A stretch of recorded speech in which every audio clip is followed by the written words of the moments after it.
শিক্ষার্থ মেঘ পুরুষ পুরাণ আপনি আচরি ধর্ম জগতে শিখায়। ধ্যান দিয়ে শুনবে। আজকে আপনাদের দুঃখের কারণ আপনারাই, কারিগর আপনারা, এ সমাজ গড়েছেন আপনারা, সংসার তৈরি করেছেন আপনারা। কি দিয়ে তৈরি করেছেন? কেন তো দুঃখ পাচ্ছেন? সন্তান কার? ও তো আপনার। আপনি কিভাবে তাকে গড়ে তুললেন? আজকে লক্ষ্য রাখবেন, মা বাবাই বাচ্চাদের ব্যাগ বয়, বয় কিনা? স্কুলের ব্যাগ বয় না? মা বাবা, দাদু ঠাকুমা, আয় রে, যেন মনে হয় ওই ঠাকুমা পড়তে যাচ্ছে। এই ছোট্ট থেকে বাচ্চাদের এত সুন্দর করে নার্সারির মতো পড়াচ্ছে, চারা গাছকে যেভাবে তুলে। কিন্তু এরাই এত কষ্ট। আমি আজকে হরিনাম শুনতে যাবেন না? না না, পরীক্ষা। কার? আপনার? না না, আমার মেয়ে। তা মেয়ের পরীক্ষা, আপনি টেনশন করছেন কেন? বলে কি যে হবে।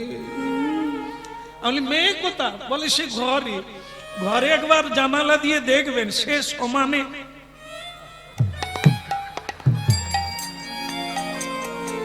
সে দিব্যি স্বর্গে আছে। মা বেগুন পোড়া হয়ে যাচ্ছে।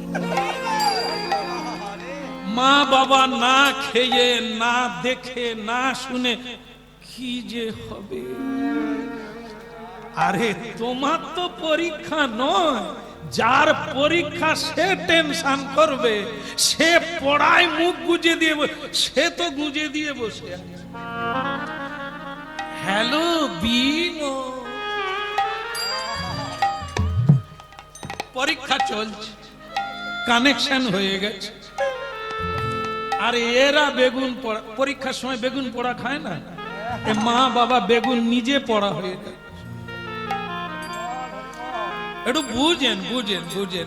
এত যদি করলেন, তবু মেয়েটা না বলে পালিয়ে গেল।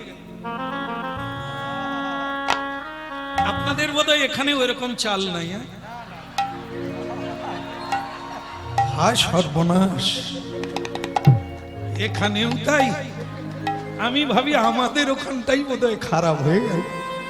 হায় সর্বনাশ, এত কষ্ট করে ব্যাগ বয়ে বয়ে পড়াচ্ছি, তবু সটকে যাচ্ছে। তাহলে আর কি করে মানুষ করবে? দেখে মা বাবা হয়ে আমরা তাকে কিভাবে তৈরি করলাম যে আমাকেই না বলে পালি, আমাকেই কাঁদিয়ে চলে গেল। এরই নাম কীর্তন।